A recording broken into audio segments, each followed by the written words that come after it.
The Nexus 5 has been around for a while now, and it has been surpassed by a number of different rivals like the LG G3, the Xiaomi Mi 4, and the Galaxy S5.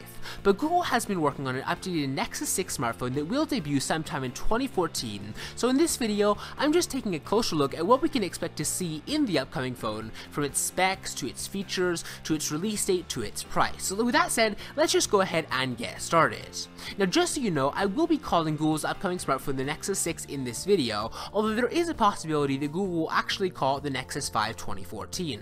For example, Google didn't change the name of the Nexus 7 with its follow-up model, and there's by no means a guarantee that Google will increase the screen size of the Nexus 5 again. With that said, a lot of rumors and leaks are going around right now that Google will call its smartphone the Nexus 6, so that's the name I'm just going to go with for this video. But let's just go ahead and move on. So let me start by talking about the Nexus 6's release date.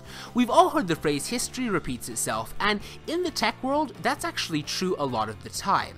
For instance, the Nexus 4 launched in November of 2012, the Nexus 5 launched in October of 2013, so I definitely expect to see the Nexus 6 in Q4 of 2014.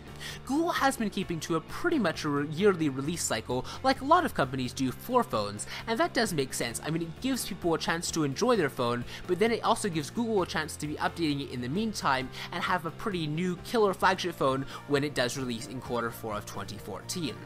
Now, as far as the specs of the Nexus 6, there's a lot of rumors that are going around right now, but most of them agree that it will have a 5.5-inch QHD display with a 1440 by 2560 resolution. That would give the Nexus 6 a really impressive 534 pixels per inch, and yes, that would make the screen look amazing for photos, for gaming, for videos, for basically anything that you would do on it.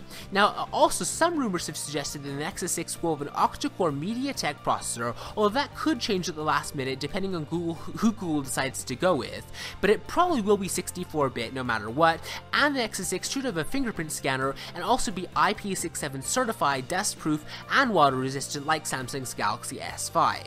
Now, these specs are all rumored, but I think that Google will definitely achieve this, and maybe they'll even go above and beyond. It sort of depends who their hardware partner will be, and right now, Google is apparently going to be talking to Motorola, and Motorola's upcoming phone, the Shamu, as it's been codenamed, could actually be the Nexus 6. If that's the case, it'll actually be 5.9 inches for the screen size, and it will be coming in November, so again, a Q4 2014 release date as I was expecting. Now, the OS of the Nexus 6 will almost certainly be Android L, and we'll probably find out the full name of Android L when the Nexus 6 releases, because, that's just about the time that Google generally rolls out the Android upgrades to the public.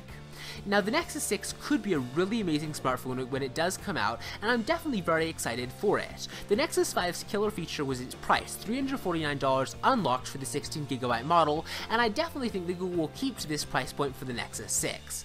Maybe they'll go just a little bit above or a little bit below, but I think that price is one area where the Nexus 5 has definitely excelled in, and I think the Nexus 6 will excel in as well. Now, let me know what you'd like to see in the Nexus 6 in the comments below. Please be sure to give this video a thumbs up if you did enjoy it and you're excited for Google's upcoming smartphone, and I will see you next time.